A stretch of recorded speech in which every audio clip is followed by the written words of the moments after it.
dat wordt hem. Dat wat een worden. Ja. En dit is die grote passie. Ja, echt. Ja, hè? Ja.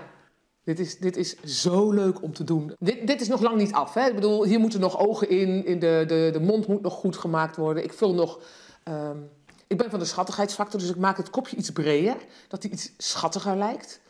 En dan moet het een beestje gaan lijken. Ja. Ah, dat is wel wat, hè? Nou. Mooi, hè? Sorry, maar ik vind dit zo mooi. Ja, hè? Dit is echt heel fantastisch. Ja. Want ik wil wat morbide. Ja, dat lijkt wel zo, hè? Ja. Ja. Maar hoe is het nou in de hand? Dit is ook wel een beetje... Het is nou nog een beetje horrorfilmachtig, zeg maar. Ja.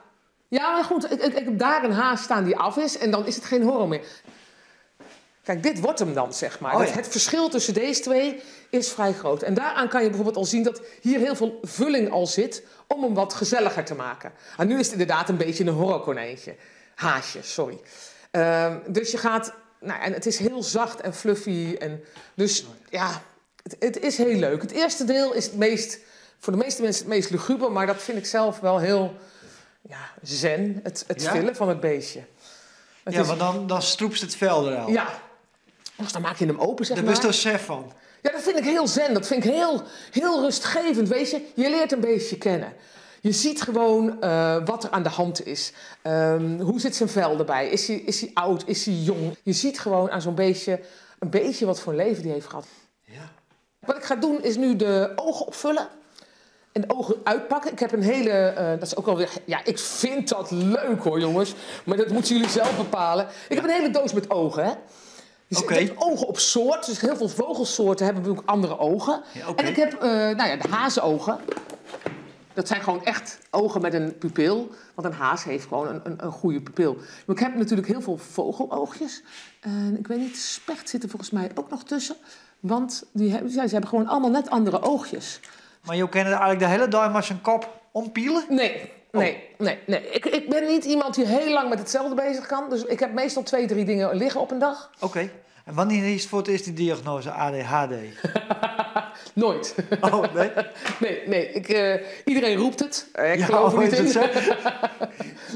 Ik ben gewoon overenthousiast. Oh ja. Als ik echt goed kijk in de natuur, is een beest nooit zo perfect als dat wij ze maken. Maar aangezien ze niet stilzitten, zie je dat niet. Nee. Een eekhoorntje heeft nooit precies, net zoals jij niet een heel egaal gezicht hebt. Je hebt 2 verschillende helften. Dankjewel. Heeft een eekhoorntje dat ook? Nee, maar ja, je bent wel een schat om te zien hoor. Maar, maar je hebt 2 verschillende helften. Dat heeft een eekhoorntje ook. En wij maken er eigenlijk in het gezicht 1 deel van. Dus deze is, als het goed is, aan 2 kanten symmetrisch. Terwijl in de natuur zou die nooit symmetrisch zijn. Maar maak ik hem niet symmetrisch, denk je wat een raar beest? Nee. Dan denk je, die preparateur kan er niks van. Ja, dat. Nou, we hebben binnenkort volgend jaar is er nationaal kampioenschap prepareren. Aha, dus dat is die grote dream?